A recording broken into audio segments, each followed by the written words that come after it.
Assalamualaikum warahmatullahi wabarakatuh. Perkenalkan, nama saya Rizky Pratama dengan NIM saya 2030707178, kelas Ilmu Komunikasi B. Pada video kali ini saya akan melaksanakan ujian akhir semester mata kuliah Sosiologi dan Antropologi. Di video ini saya akan menjelaskan 3 materi, yaitu 1. Yang pertama, Sosiologi dan Antropologi dan ruang lingkupnya. Dan yang kedua, yaitu materi pilihan dan saya memilih tentang interaksi sosial.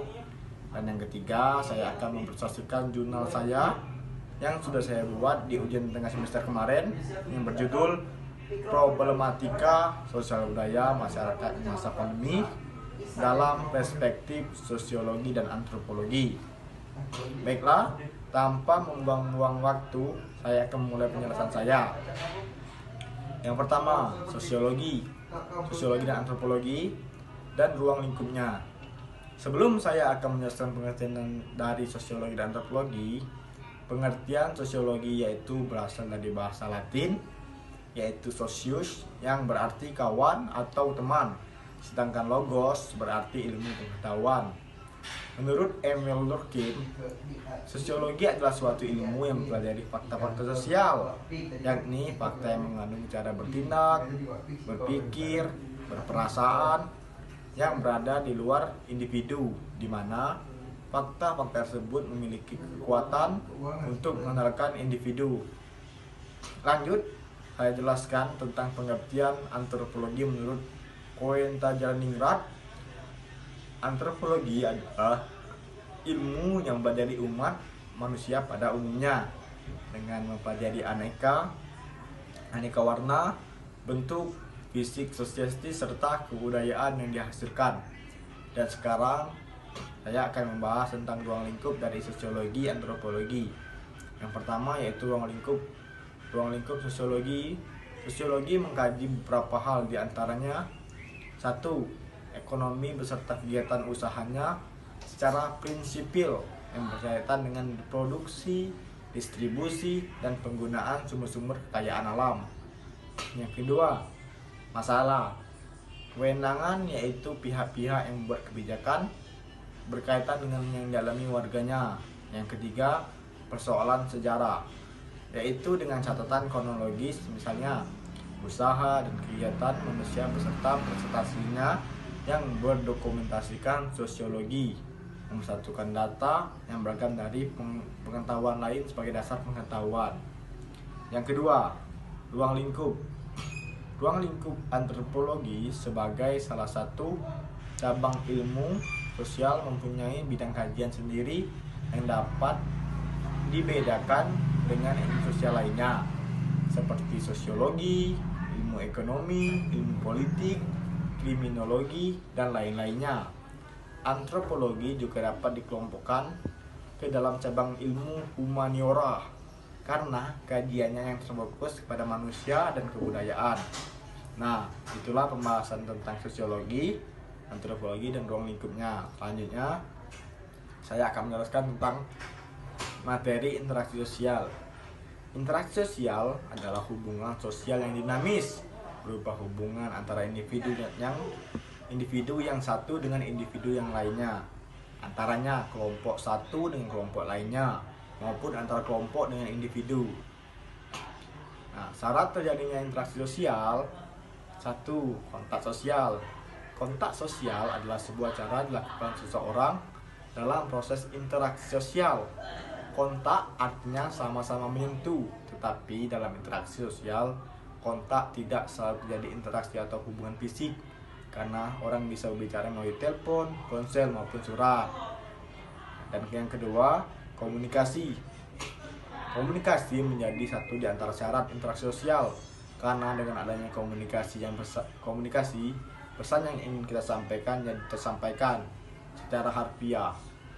Komunikasi adalah kegiatan saling menafsirkan perilaku. Ciri-ciri interaksi sosial. Yang pertama yaitu jumlah pelaku lebih dari 1 orang. Hal ini karena interaksi membutuhkan aksi dan reaksi. Yang kedua, adanya komunikasi menggunakan simbol-simbol tertentu. Simbol yang paling umum digunakan untuk berkomunikasi adalah bahasa. Dan yang ketiga, dalam interaksi sosial juga ada dimensi waktu, yaitu masa lalu, masa kini, dan masa depan. Hal ini berarti dalam setiap interaksi sosial ada konteks waktu yang menentukan batasan dan adanya interaksi tersebut. Dan keempat, ada tujuan yang ingin dicapai. Tujuan tersebut dapat menentukan apakah interaksi akan mengarah kepada kerjasama atau mengarah kepada pertentangan. Bentuk-bentuk interaksi sosial. Yang pertama yaitu asosiatif. Interaksi sosial asosiatif adalah bentuk interaksi sosial positif yang mengarah pada kesatuan kerjasama. Berikut adalah bentuk-bentuk dari asosiatif, yaitu 1.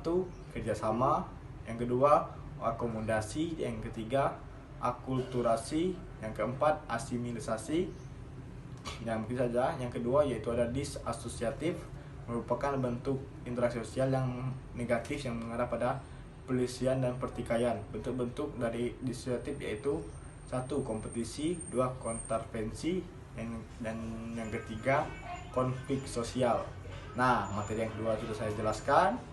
Selanjutnya materi yang ketiga tentang jurnal yang sudah saya buat dengan judul Problematika Sosial Budaya Masyarakat di Masa Pandemi dalam Perspektif Sosiologi Antropologi. Langsung saja saya sedikit menjelaskan isi pembahasan dari jurnal saya. Dunia saat ini sedang ada pandemi yang disebabkan oleh SARS-CoV-2 atau bisa disebut virus corona, dan infeksinya yang disebut COVID-19. Infeksi virus ini awalnya ditemukan di Wuhan atau di Cina pada Desember 2019 dan telah menyebar dengan cepat ke berbagai belahan dunia. Pandemi ini mempengaruhi berbagai perubahan di sektor sosial, ekonomi, seluruh wilayah yang terjangkit, dan bukan hanya Cina saja. Berdasarkan data yang dilansir di Satgas COVID-19, tertanggal 21 April 2020 sudah mengkonfirmasi bahwa COVID-19 telah menginfeksi 6.760 orang di Indonesia dengan angka kematian sebesar 59 orang dan 747 orang dinyatakan telah berhasil sembuh. Sebenarnya orang-orang yang bersikap masa bodoh dengan kemunculan virus corona jumlahnya lebih sedikit daripada orang yang peduli dengan pencegahan virus ini, tetapi ketidakpedulian mereka itulah yang kemudian mempercepat penyebaran virus.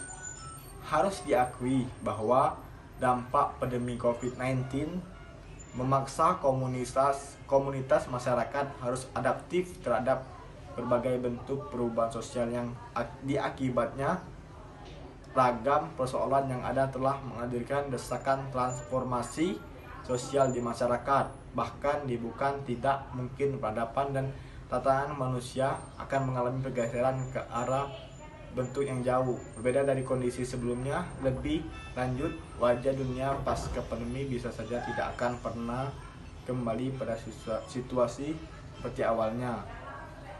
Kesimpulan, wabah COVID-19 bukan hanya berdampak pada segi kesehatan dan perekonomian masyarakat, tetapi juga berdampak pada sistem sosial budaya yang di dalamnya mengandung unsur seperti gagasan, nilai, dan norma yang ada pada masyarakat. Bagi masyarakat pedesaan dalam menghadapi pandemi, penguatan sistem sosial budaya yang sudah ada bisa menjadi solusi yang efektif, seperti dengan meningkatkan rasa gotong royong dalam pencegahan virus corona atau COVID-19 yang secara spesifik dampak pada kegiatan bersama penyemprotan disinfektan yang dilakukan masyarakat pedesaan di berbagai daerah di Indonesia. Nah, mungkin itu saja penjelasan dari materi ketiga saya, semoga bermanfaat, dan jika ada salah kata atau kata-kata tidak berkenan mohon dimaafkan. Dengan ini saya akhiri, wabillahi taufiq wal hidayah. Wassalamualaikum warahmatullahi wabarakatuh.